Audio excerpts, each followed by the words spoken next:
Rapaz, a liberdade é uma coisa tão importante para o ser humano, tá entendendo? Porque isso aqui é liberdade.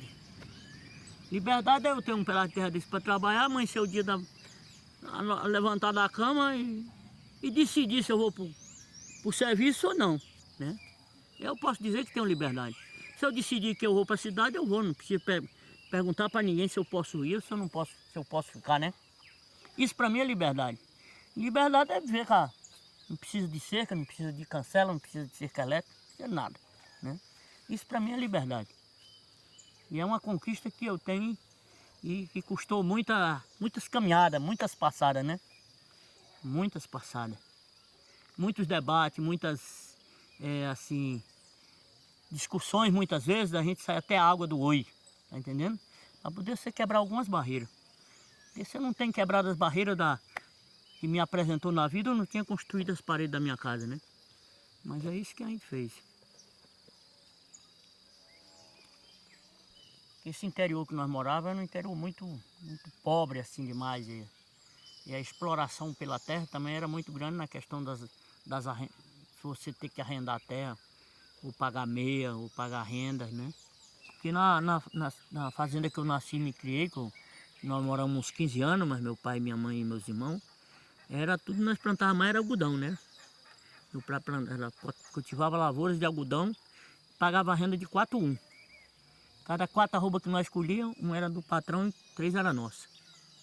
3 era ele que pesava, ele que descontava, a caneta era dele, o caderno era dele, ele tirava o dinheiro no banco a 1,5% e emprestava a nós a 3%.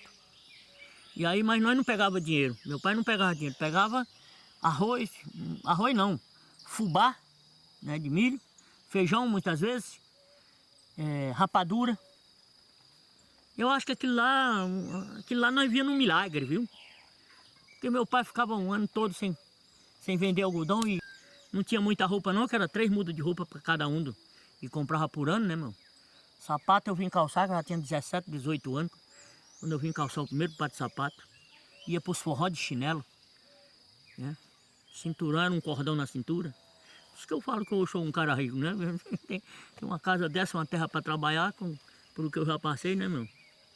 E aí meus pais foram comigo para Fortaleza, porque o cara já era casado. E aí quando eu cheguei em Fortaleza, eu conheci alguém que morou no Acre, e aí comecei a me apaixonar pelo Acre. E aí resolvi ir embora pro Acre. Saí de lá em 71, vim para São Paulo, mas cheguei em São Paulo, o dinheiro acabou, eu tive que ficar em São Paulo. Aí em 77 resolvi, já depois, já tinha trabalhado de metalúrgico, retirinista, né? Aí fui pro Acre, eu tinha mulher e minha filha mais velha, Jaqueline. E aí nós fui parar no Acre com a intenção de conseguir um pedaço de terra, né? Não, eu nem imaginava que jeito que era, tá entendendo? É que eu comecei a ter uma noção quando eu comecei a entrar no estado de Rondônia, né? Eu comecei a ver aquelas aves grandes, mas já aquele contingente de gente descendo do sul, né? Porque os ônibus na época que eu desci, em 77, os ônibus que vinham aqui de São Paulo, do Paraná, ia tudo lotado pro lado de Rondônia, por Rondônia e pro Acre, né? Nudou de gente, mineiro, capixaba, paranaense, catarinense e gaúcho, né? E paulista também, né? Esse povo estava inundando aquela região lá, tanto a nível de Acre como a nível de Rondônia. Só que eles fizeram uma propaganda danada, né? Dizendo que lá já tinha estrada, tinha posto de saúde, tinha escola para os filhos dele, tudinho. E chegaram lá, eles encontraram uma realidade diferente. E poucos resistiram, né, depois, né? Eu soube que depois muita gente abandonou, foi embora para a cidade. Aí Rio Branco cresceu demais, né? Uma periferia muito pobre, né? Muita coisa, né? E começou a acontecer muita coisa que no passado você não via, né? Que é a questão do roubo, do assalto, da marginalidade terrível, né? E a prostituição predominando também, né? Que é uma boa parte desse pessoal são pessoal que vieram dentro do Seringai, né? Pessoal que foram expulsos pelos fazendeiros. Mas eu não sabia também, quando cheguei lá também, dos conflitos que já estavam acontecendo pela questão dos poceiros, dos seringueiros, né? Que moravam dentro dos seringais que os fazendeiros queriam tirar para desmatar, né? Mas aí tinha esse seringal que eu comprei um direito de posse, era o seringal Pauvi, e fui construindo uma amizade, né, com as pessoas. E depois entrei no sindicato brasileiro. Aí um dia recebi a visita do Chico, mas do Raimundo de Barro. E aí eles perguntaram de onde eu tinha vindo. Falei, eu não vim de São Paulo. E disse, o que você fazia lá? Eu disse, eu fui metalúrgico, retirinista. Ah, é? Você foi metalúrgico? Fui. Ô, rapaz. E ele achava que naquela época ser metalúrgico já tinha um conhecimento bom na questão da luta, já era um cara já tinha bastante conhecimento na questão política, né? E aí tava precisando mesmo, porque tava surgindo as derrubadas, né? Os fazendeiros estavam empicando as colocações para derrubar e os caras não queriam nem saber, né, meu? E aí tava no auge da luta. Aí eu me associei no sindicato, daí a pouco nós, com o decorrer da coisa, nós fez uma assembleia, conseguimos montar uma diretoria, né? E aí fomos tocando, né? Aí eu entrei como vice-presidente nessa chapa desse sindicato. E aí nós ficou 2 anos, depois o companheiro Osmar assumiu, ficou 2 anos, aí o Chico assumiu. O Chico já estava no 3º mandato dele, quando assassinaram ele. O Chico já estava no 3º mandato de presidente do sindicato, né? Quando eu cheguei lá logo em seguida, além de eu me envolver no sindicato, eu também me envolvi na questão da igreja, né? Eu era monitor, o padre me deu uma Bíblia, um boletim da pastoral da terra, né? Para mim fazer reunião todos os domingos nas casas, né? Mas eu não conhecia nada do evangelho, não sabia nada. Aí eu fui lendo o evangelho e fui começando a entender, e fui debatendo, e fui fazendo curso de formação política dentro da igreja, na igreja também, né? Eram as juntas pessoas que tinham a favor nosso, né? Era a igreja, eram os padres, né? Que meio tímido, meio com medo, eles mesmos iam para a luta junto com nós, fazia reunião nas comunidades e aconselhava as pessoas a resistir, permanecer na terra. Nos seringais não tinha escola para os filhos dos seringueiros, né? E isso foi criado depois com um projeto que nós fez, um projeto que o Chico fez junto com outras pessoas, o projeto seringueiro, né? E aí esse projeto seringueiro deu abertura para criar várias escolas dentro dos seringais. Porque a maioria era difícil você encontrar uma pessoa dentro dos seringais que sabia ler e escrever, né? Quando eu cheguei no Acre lá nessa comunidade, a pessoa já foi logo perguntando, viram que a Alberina ela tinha feito até a 8ª série, né? E aí já foi logo dizendo, não, a dona Alberina vai ser nossa professora aqui. E a Alberina matriculou 42 alunos. Ela lecionava para 42 alunos da 1ª à 4ª série. Além dessa escola, nós construímos a igreja e fomos fazendo a luta, né? Nós fomos se organizando, né? E fomos fazendo a luta e surgiu os empates, né? Surgiu os empates e a gente tava... tanto o nosso seringal, o cara queria vender, mas não achava comprador porque os caras não iam comprar um seringal cheio de poceiro, né? Porque os outros já tinham comprado e já estavam tendo problema, né? Que era o seringal Santa Fé, Nova Esperança, Filipina, né? Que era um seringal lá pro lado do Raimundo de Barro. Tinha outros seringais que também estavam tendo problema de derrubada. O seringueiro tinha só a colocação de seringa e de repente ele chegava uma hora lá no seringal, na colocação dele estava cheio, estava empicada para ser derrubada. O fazendeiro mandava empicar, o gato vinha empicar, fazia as picadas para demarcar o tamanho da derrubada. E aí o seringueiro via aquela situação, corria no sindicato. O sindicato vê o que fazia, né? A gente mandava ele se organizar e convidar os outros companheiros para nós chegar lá, pegar os peão e mandar os peão embora. E a gente fez vários empates nessa questão, por exemplo, das derrubadas, né? Eu lembro que numa vez nós fez um empate lá. Eu caminhei a noite todinha juntando companheiro, cheguei com 35 companheiros. Aí nós foi chegando. Quando foi 4 horas, nós saímos para ir fazer o empate, né? O peão ainda estava dentro da derrubada. Aí a polícia chegou e prendeu nós, né? Ela chegou e armada, né? Uma distância assim daqui, lá na estrada, mais ou menos. Uma caminhoneta lotada de polícia, já vinha com 8 companheiros nossos presos. E aí falou, não corre ninguém, né? Corre ninguém que se correr nós atira.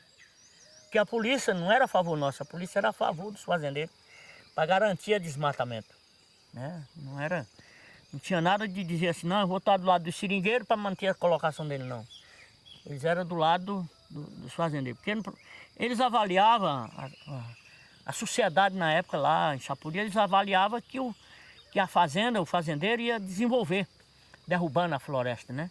Então aquilo lá eu consegui ver derrubada dessa mesma fazenda, desse mesmo seringal, que eles derrubaram a área lá, e eles botaram fogo numa sexta-feira, na outra sexta-feira ainda estava queimando. Aquilo lá, tudo que tinha virou cinza, né, meu? No município de Chapuri nós tivemos a sorte que foi desapropriado mais de 500 mil hectares de terra e virou reserva extrativista. Raimundo de Barros mora numa reserva extrativista, né? Só que tem problema também, né? Não vamos dizer que não tem problema, que tem, né? É a questão do desmatamento, da questão, por exemplo, daqueles que quer avançar, quer criar boi, quer crescer, né, meu? Aí não vai ligando mais para seringa. E o governo não deu mais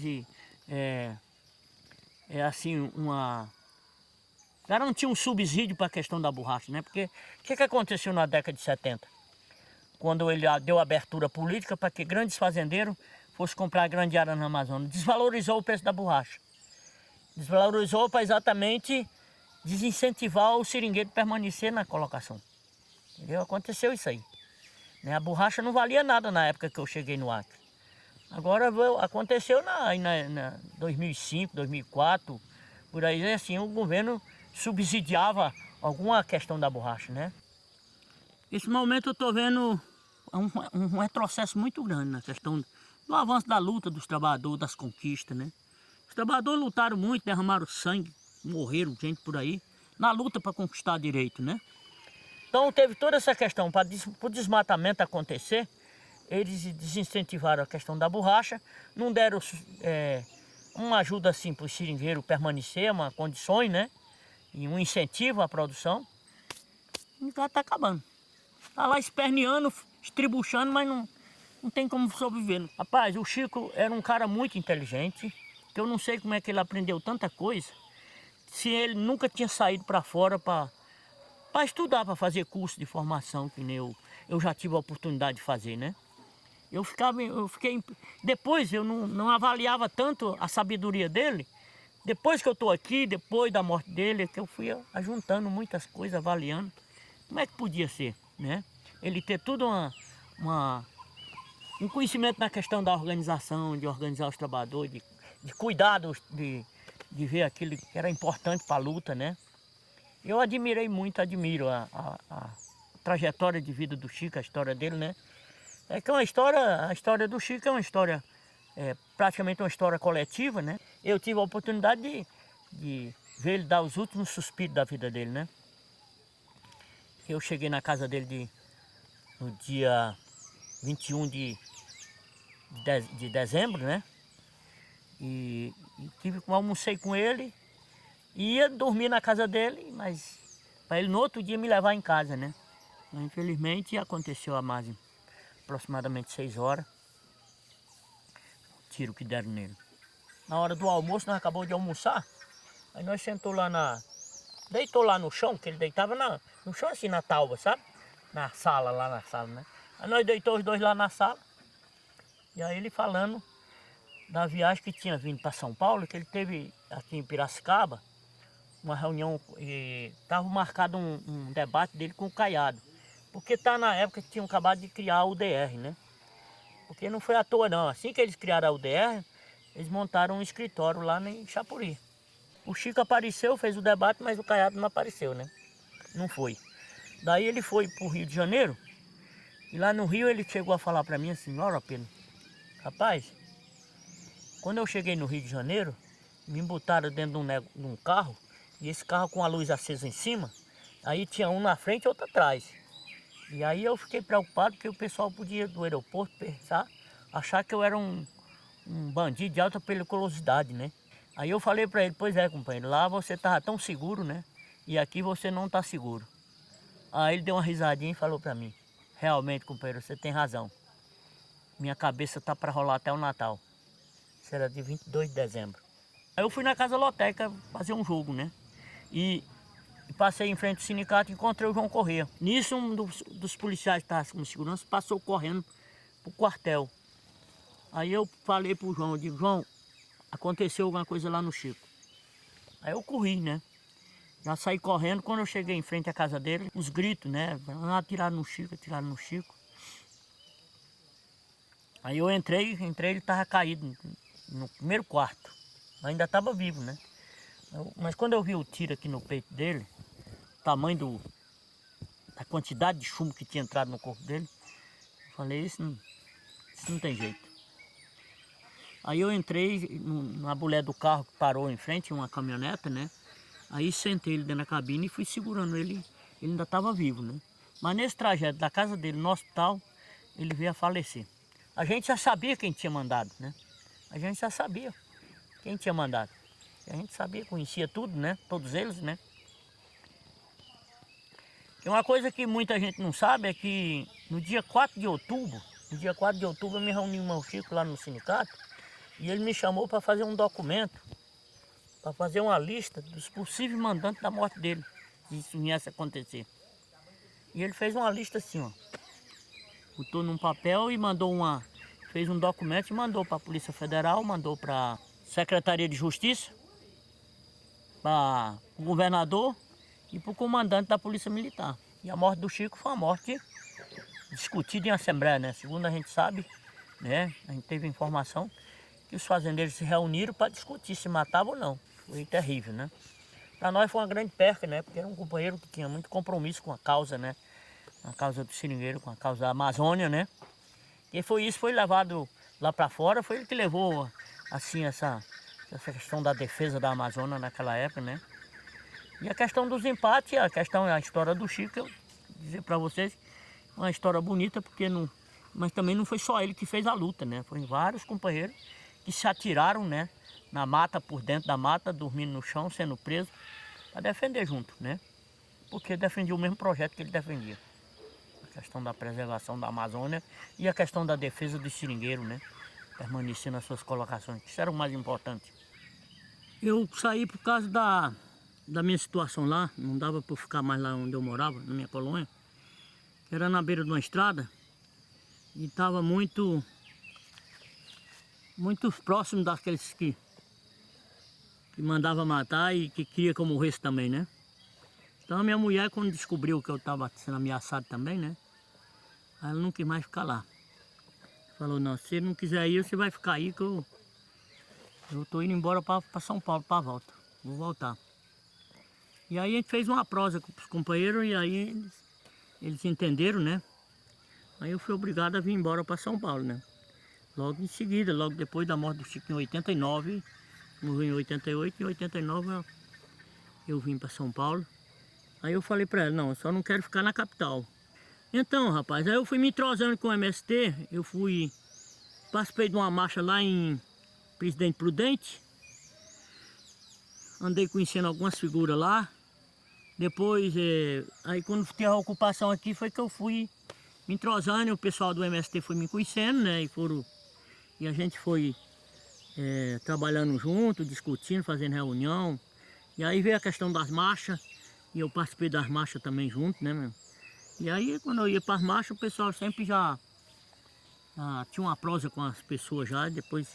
Aí eu entrei na regional, aqui de Ribeirão Preto, a gente criou a regional. Eu já entrei na regional, depois me colocaram na estadual. E estou até hoje lá. Aí eu trouxe para cá de experiência, né? Que a gente ganhou lá é a solidariedade entre as pessoas, né? Você sabe, quando eu cheguei no Acre de São Paulo, como em São Paulo é uma cidade que não existe solidariedade, né? Pode ter em algumas pessoas, mas lá você sabe como é que é. O cara cai na sua frente, você pula por cima e vai embora.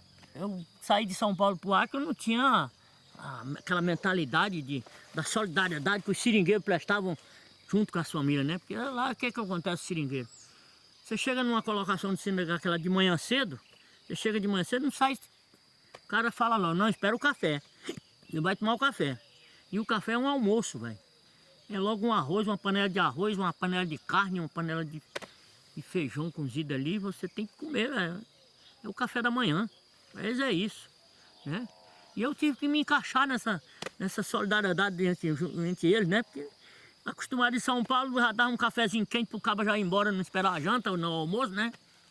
as coisas eram tudo muito migalhadas, né? Eu ganhava essas coisas, né? Então cheguei no ar que eu tive que entrar na linha.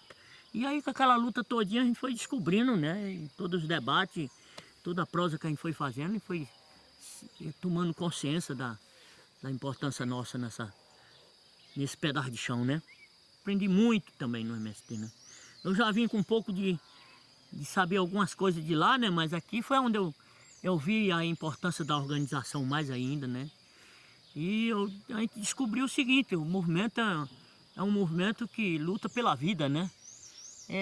As pessoas falam que é um movimento violento, não, o movimento não é violento, o violento é o Estado, né? O Estado que deixa de dar educação para os nossos filhos, deixa de dar lazer, né? E tem todas essas condições de dar lazer, da terra, da moradia, tem muita coisa aí que a gente aprende, que é incrível, diferente do passado, né?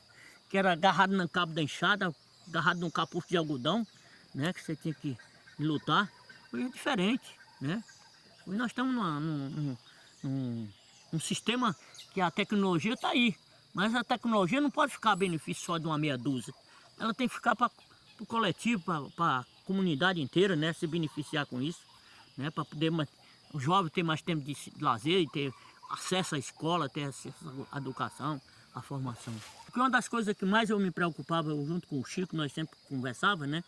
É a questão da formação, principalmente para os seringueiros que ficam dentro da sua reserva extrativista. Eu tinha uma preocupação muito grande com a formação dessas pessoas, da importância daquela conquista, dele não ter mais problema de perder a terra para o fazendeiro que vem do sul, comprar aquelas áreas e desmatar, né? Aí eles ficaram livres disso, porque já foi decretada a reserva extrativista. Eu não sei, no processo agora desse governo que está aí, se isso não volte atrás, que não apareça alguma lei lá que vai dar o direito para os caras reverter a situação, né, meu? Hoje, infelizmente, nós estamos aí num período que eu não sei não. Esse período para mim não tem diferença daquela época não, né? Tem mais liberdade para você sair falando. Assim. E assim a diferença nossa lá do seringueiro, o seringueiro lutava por a sua posse da terra e a permanência dele dentro da floresta para preservar aquela imensidão de terra. E aqui nós pela questão um pedacinho de terra para produzir comida, né? Ter escola para os nossos filhos, ter médico para nós e produzir comida para nós levar na cidade. O significado da terra é a vida, né? É vida, né? Porque é da terra que se tira o alimento. Para a gente continuar vivo, precisa tirar da terra o alimento, né? Então eu vejo a importância da terra, uma coisa assim, para o trabalhador do campo, não só para nós do campo, mas da cidade também, é importante demais, porque na cidade não se produz comida, né? Por isso que eu falo hoje, não existe nenhum projeto na sociedade, um país que nem o nosso, a não ser a reforma agrária, para matar a fome de muita gente, questão do desemprego, e de várias culturas, né?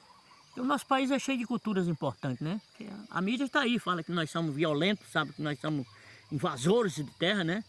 Mas nós não invadimos não. Nós queremos que seja cumprido aquilo que está na Constituição, né?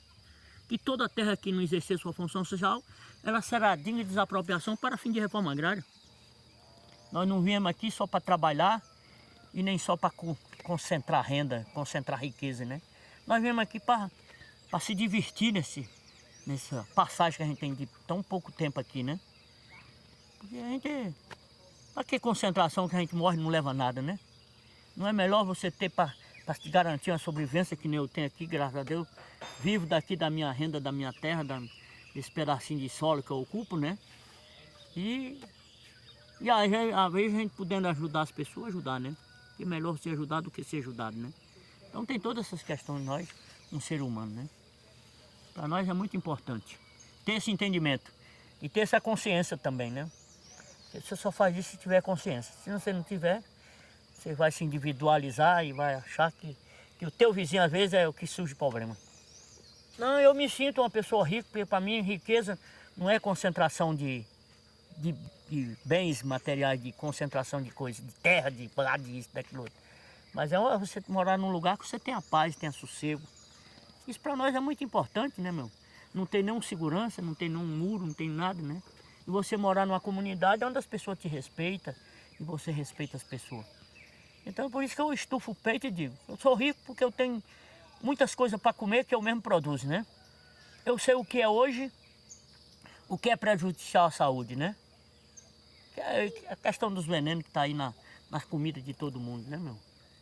E é uma luta que nós temos que fazer hoje, é pela questão do alimento, né? Por isso que eu digo que eu sou um cara rico.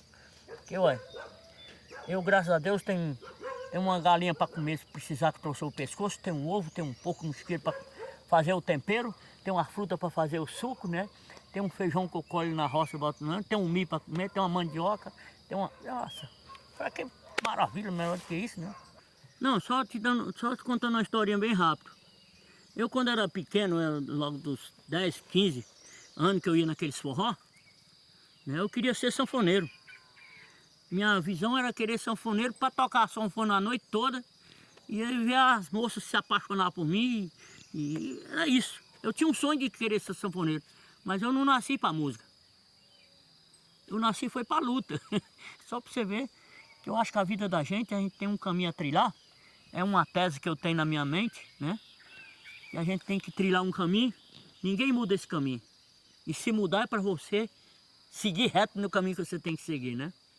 Porque o que já aconteceu comigo, eu nunca imaginei.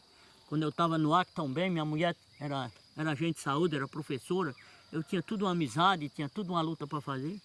De repente acontece a morte do Chico e eu tenho que me mudar para cá, né? Hoje está aqui. Sempre tem uma responsabilidade a tocar, né? Então a gente não pode também se ver livre desse compromisso com a luta, né? E é um compromisso que a gente assumiu ainda quando o Chico era vivo, né? O Chico sempre falava para mim, olha, a gente pode, qualquer um de nós pode tombar a qualquer hora. Mas se tombar, a luta tem que continuar, você não pode esmorecer, você tem que dar continuidade à luta, né? Então foi isso que eu incuti na cabeça, né? Vim para cá, mas graças a Deus eu envolvi na luta e isso aqui é um pedaço de terra que foi conquistado, né? E então pelo fato dela ter sido um pedaço de terra conquistado, para mim ela tem um significado muito grande, muito importante, né? E não é fácil você conquistar um pedaço de terra num lugar desse aqui, no coração do agronegócio, né? No estado de São Paulo, isso aqui não é coisa para qualquer um não. E eu valorizo demais porque, olha, ter um pedacinho de terra nesse lugar aqui, nas alturas do acontecimento, é uma coisa muito importante.